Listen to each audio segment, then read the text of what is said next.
कभी कभी हम सोचते हैं कि हॉरर फिल्में कल्पना होती है कि जो हम स्क्रीन पर देखते हैं वो सिर्फ एक्टिंग और स्पेशल इफेक्ट है। लेकिन क्या हो जब पर्दे पर दिखाया गया डर हकीकत को जन्मा हो।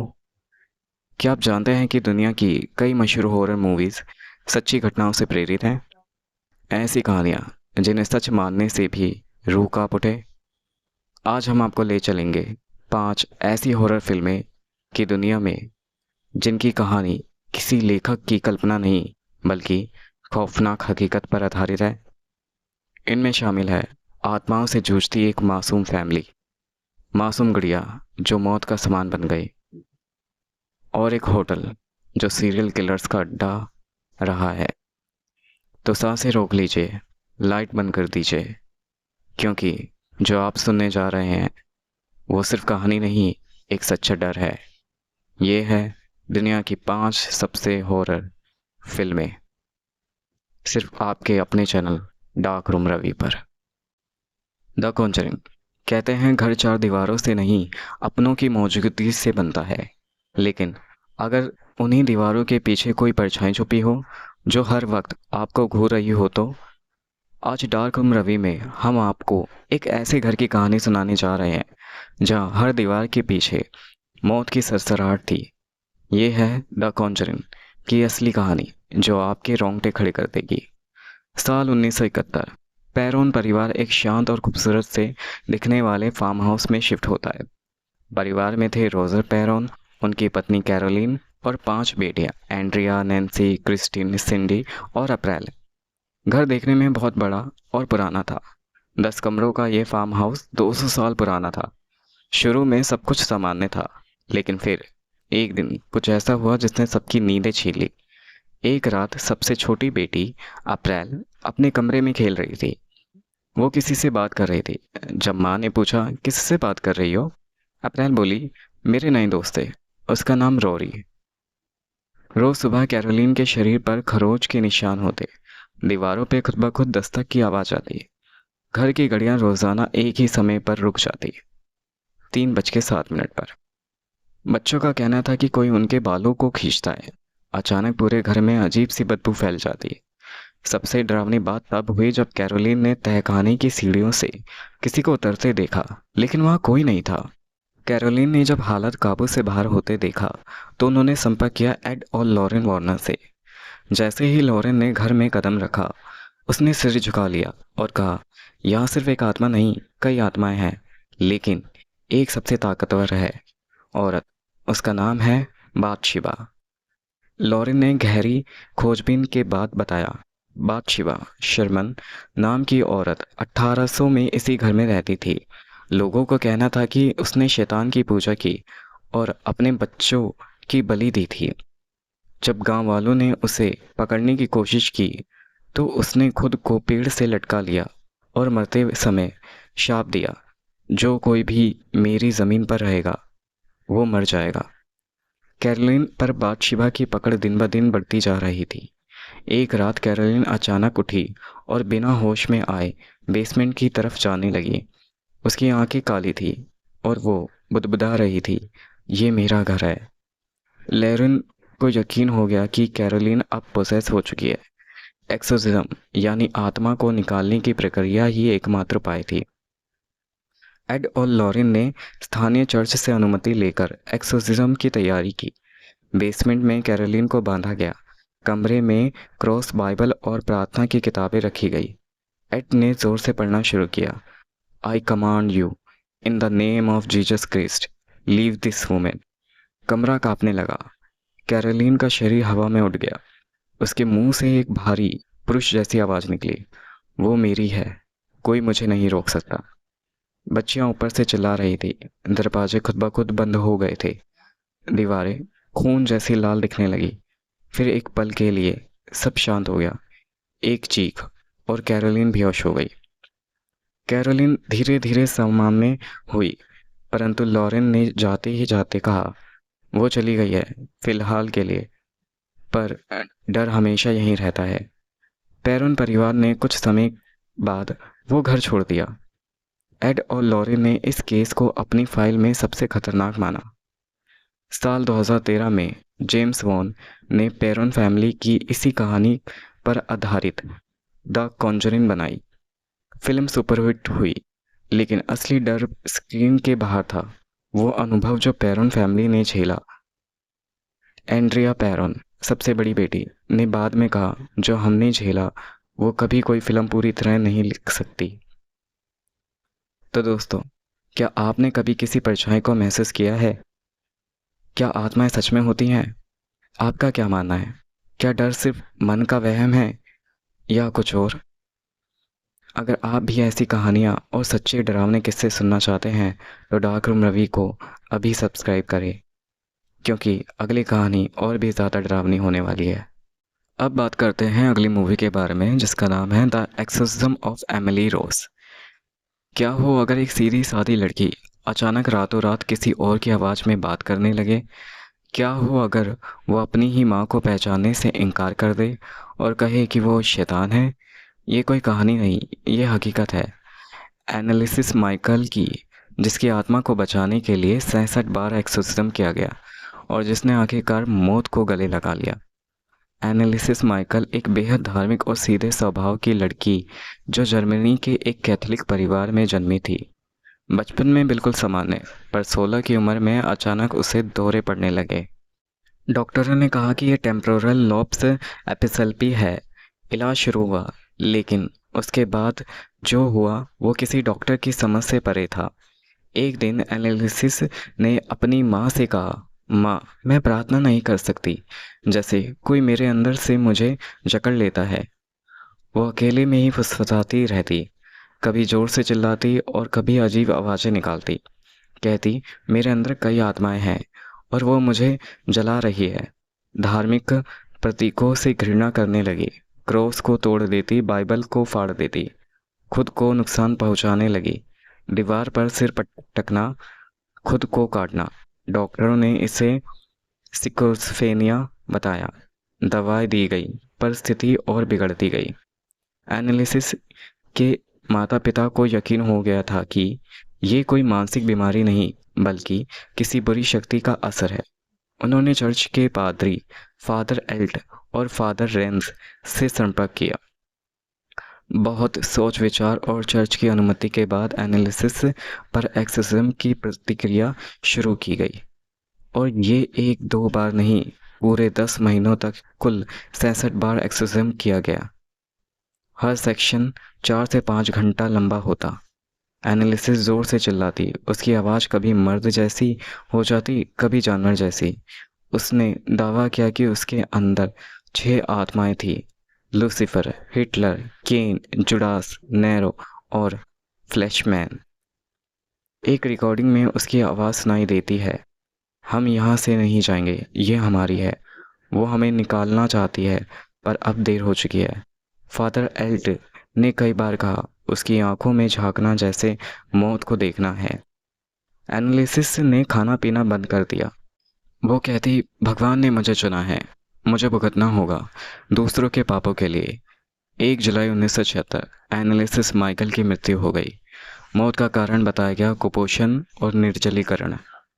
मरते वक्त उसका वजन सिर्फ 30 किलो था।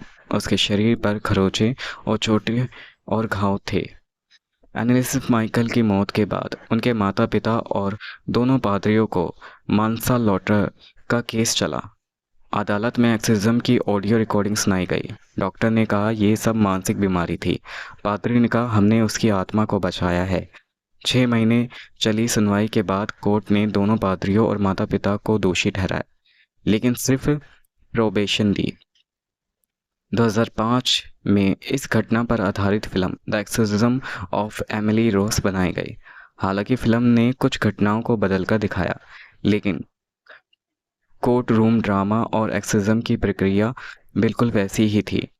फिल्म में एक सीन है जहां पादरी कहता है, डर मत, वो शरीर को छीन सकते हैं, आत्मा नहीं। एनालिसिस की कब्र आज भी लोगों के लिए पवित्र स्थान बन चुकी है। कई लोग वहां जाते हैं, प्रार्थना करते हैं और कहते हैं, उसने अपने शरीर को एक जिंदा नरक बना दिया ताकि दूसरों की आत्माएं बच सके। लेकिन सवाल आज भी जिंदा है, क्या ये सिर्फ एक मानसिक बीमारी थी या एनालिसिस सच में शैतानी ताकतों का शिकार हुई थी? दोस्तों, एनालिसिस की कहानी सिर्फ एक डरावनी नहीं, दिल को दिला देने वाली है। क्या आपने कभी ऐसा कुछ महसूस किया है? क्या एक्सिज्म सिर्फ धार्मिक प्रतिक्रिया है या सच में आत्मा की लड़ाई?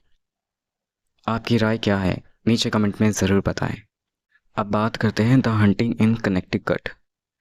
कहते हैं कुछ घर सिर्फ ईंट पत्थर से नहीं बने होते, कभी कभी उनकी दीवारों में मौत की चीखें कैद होती हैं। आज की कहानी है एक ऐसी घर की जिसे किराए पर लिया गया, लेकिन उसमें पहले से कुछ रह रहा था। स्नेडेकर परिवार, कार्मेन स्नेडेकर, उनके पति अल और 4 बच्चे। उनका सबसे बड़ा बेटा फिलिप को कैंसर था और इलाज के लिए रोज लंबा सफ़र करना पड़ता था। कार्मेन ने फैसला किया कि वो एक ऐसे घर में रहेंगे जो अस्पताल के पास हो। उन्होंने जल्दबाजी में एक बड़ा और सस्ता घर किराए पर लिया। वो नहीं जानते थे कि वो घर पहले एक फ्यूनरल होम यानी शवगृह था। घर बहुत बड़ा था। नीचे एक तहखाना था जहाँ पुराने मेडिकल उपकरण, स्ट्रेचर और एम्बलिंग टेबल मौजूद थी। कार्मेन को लगा ये पुरानी चीज़ें होंगी, लेकिन फिलिप कुछ और ही देखने लगा। कुछ ही दिनों में फिलिप की हालत बिगड़ने लगी। वो कहता है, मैं लोगों को देखता हूँ जो जल रहे हैं। उसकी रातों की नींद उड़ जाती थी। कभी कभी वो घर के किसी कोने में अकेले खड़ा रहता और बड़बड़ाता रहता, वो आ रहे हैं।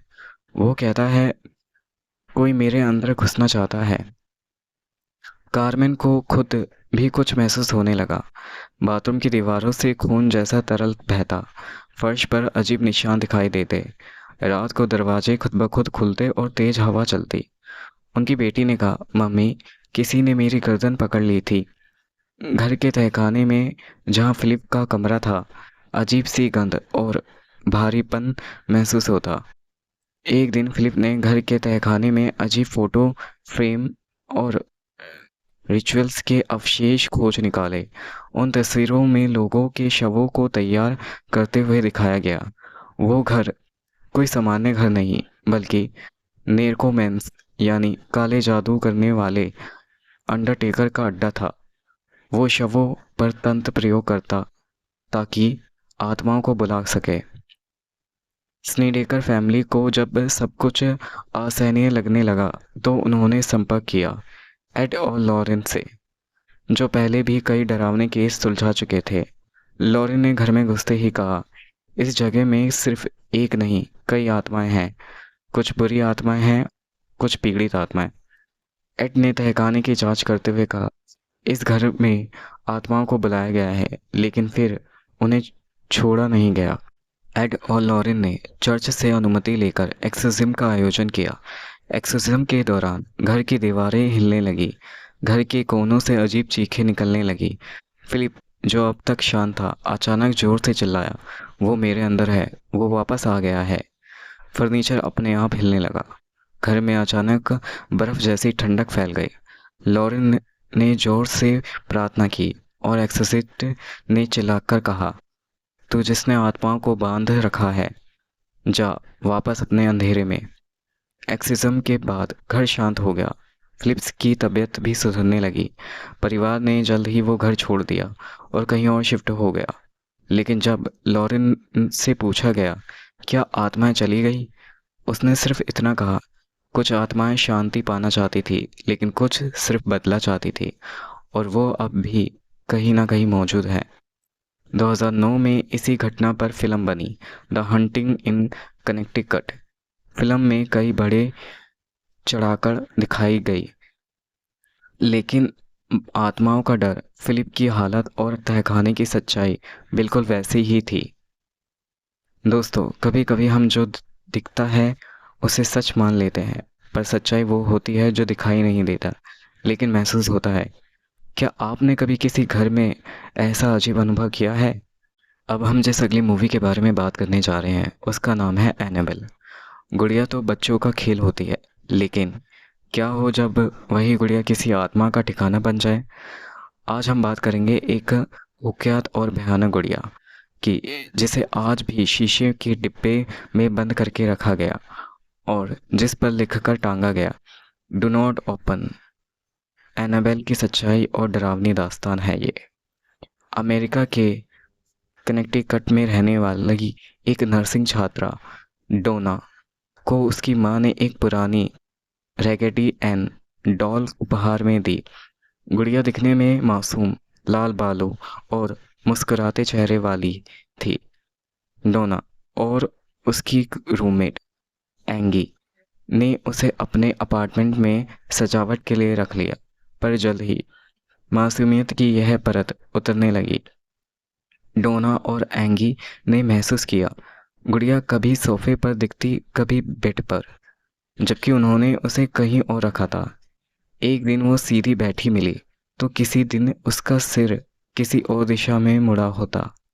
एक बार उन्होंने देखा कि गुड़िया के हाथ में एक कागज है जिस पर लिखा था हेल्प अस, वो भी बच्चे जैसी लिखावट में।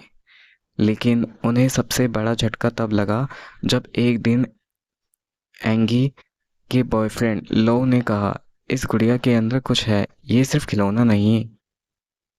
लव्स ने एक दिन सपना देखा जिसमें वो सो रहा है और गुड़िया उसकी छाती पर चढ़कर उसका गला घोट रही है। जब वो जागा तो उसकी गर्दन पर असली खरोच के निशान थे, 3 लंबे 3 छोटे। खून तो नहीं निकला, लेकिन जलन ऐसी जैसे किसी ने छुरा घोंपा हो। एनी और डोना अब डर चुके थे। उन्होंने एक मीडियम को बुलाया। मीडियम ने कहा, इस गुड़िया में एक बच्ची की आत्मा है, एनाबेल, जो कभी यहाँ इस जगह मारी गई थी। उसकी आत्मा अकेली थी, डरी हुई थी और बस एक सहारा चाहती थी। डोना को दया आई, उसने गुड़िया को रहने की अनुमति दे दी। पर उस दिन से घटनाएं और भव्य होती गई। डोना ने अब संपर्क किया पैरानॉर्मल इन्वेस्टिगेटर एट और लॉरेन वॉर्न से। लॉरेन ने गुड़िया को देखते ही कहा, ये किसी बच्ची की आत्मा नहीं, ये एक नॉन ह्यूमन एनिटी है, यानी राक्षसी शक्ति। ऐसी आत्माएं पहले सहानुभूति बटोरती हैं, फिर नियंत्रण लेती है और अंत में शरीर में घुसने की कोशिश करती है। ये डॉल सिर्फ एक माध्यम है, असली मकसद है किसी इंसान की आत्मा पर कब्जा करना। एड और लॉरेन ने तय किया, उन्होंने डॉल को अपने साथ ले जाना होगा। गाड़ी में बैठते ही गाड़ी के ब्रेक फेल हो गए, स्टीयरिंग काम करना बंद कर गया। एड ने कार में प्रार्थना शुरू की, तभी कार नियंत्रित हुई। डॉल को वॉर्नन के ऑकलकट म्यूजियम में एक विशेष कांच के डिब्बे में रखा गया जिस पर लिखा है, warning, positivity do not open. कहते हैं एक बार एक युवक म्यूजियम में आया और बोला, अगर ये डॉल इतनी खतरनाक है तो इसे छूने से क्या होगा। उसने शरीर को ठोका और हंसते हुए चला गया। वो युवक अपनी बाइक पर उसी दिन दुर्घटना का शिकार हो गया और उसकी मौत हो गई। जो लोग इस डॉल से मजाक करते हैं वो इसके नतीजे भी भुगतते हैं। 2013 में आई फिल्म द कॉन्जरिंग में पहली बार एनाबेल का जिक्र हुआ। इसके बाद 2014 में एनाबेल, फिर एनाबेल क्रिएशन और फिर एनाबेल कम्स होम ने इस डर को और बढ़ाया। हालांकि फिल्म में डॉल सेरेमिक दिखाई गई, असल में वो एक रैगडी एंड क्लॉथ डॉल है, पर डर असली है। दोस्तों, एक खिलौना जो सिर्फ कपड़े और रुई से बना था, लेकिन उसकी मौजूदगी ने कई लोगों की जिंदगियां बदल दी। क्या आत्माएं वाकई वस्तुओं से जुड़ सकती हैं? क्या कोई मासूम दिखने वाली चीज हमारी आत्मा को अपना निशाना बना सकती है? आप क्या सोचते हैं? नीचे कमेंट में ज़रूर बताइए। अब बात करते हैं आखिरी मूवी के बारे में, जिसका नाम है होटल कैसल। कुछ होटल आराम के लिए होते हैं, कुछ यादगार रातों के लिए। लेकिन क्या आपने कभी ऐसे होटल के बारे में सुना है जहां हर मंजिल पर किसी न किसी की मौत हुई हो, जहां एक के बाद एक आत्महत्या, हत्या और गुमशुदगियों होती रही? आज की कहानी है लॉस एंजलिस के होटल कैसल की। एक ऐसी जगह जो देखने में आलीशान है, लेकिन इसके भीतर सिर्फ अंधेरा और मौत है। होटल कैसल की शुरुआत हुई थी 1927 में। उस समय इसे अमीर वर्ग के लिए एक लग्जरी होटल के रूप में बनाया गया था। 19 मंजिलें, सुंदर सजावट और हर आधुनिक सुविधा। लेकिन जल्द ही अमेरिका में ग्रेट डिप्रेशन आया। और होटल का वैभव खत्म हो गया। यहाँ अब अमीर लोग नहीं बल्कि असहाय, अपराधी और मानसिक रोगी ठहरने लगे।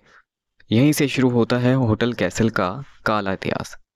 1931 में एक व्यक्ति ने होटल की खिड़की से छलांग लगाकर आत्महत्या कर ली। इसके बाद एक के बाद एक लोगों ने इसी तरह अपनी जान ली। कुछ घटनाएं जैसे 1932 में एक महिला ने जहरीली गोलियां खाकर जान दे दी। 1934 में एक नेवी अफसर ने खुद को गोली मार ली। 1940 में एक महिला ने अपने नवजात बच्चे को खिड़की से नीचे फेंक दिया। होटल कैसल अब आत्महत्याओं का अड्डा बन चुका था। लॉस एंजलिस के सबसे रहस्यमय मर्डर केस ब्लैक डैलियल मर्डर, जिसमें एलिजाबेथ शॉर्ट की लाश 2 टुकड़ों में कटी हुई मिली थी। कई रिपोर्टर्स के अनुसार एलिजाबेथ को आखिरी बार होटल कैसल के बाहर देखा गया था। हालांकि होटल का नाम सीधे तौर पर नहीं जुड़ा, लेकिन अफवाहें फैल गई। यह होटल बुराई को खींचता है। 1995 में होटल में एक ऐसा शख्स ठहरा जिसे दुनिया जानती है, रिचर्ड रैमरीज, द नाइट स्टॉकर। रैमरीज जो एक सीरियल किलर था, 13 से ज़्यादा लोगों की हत्या कर चुका था।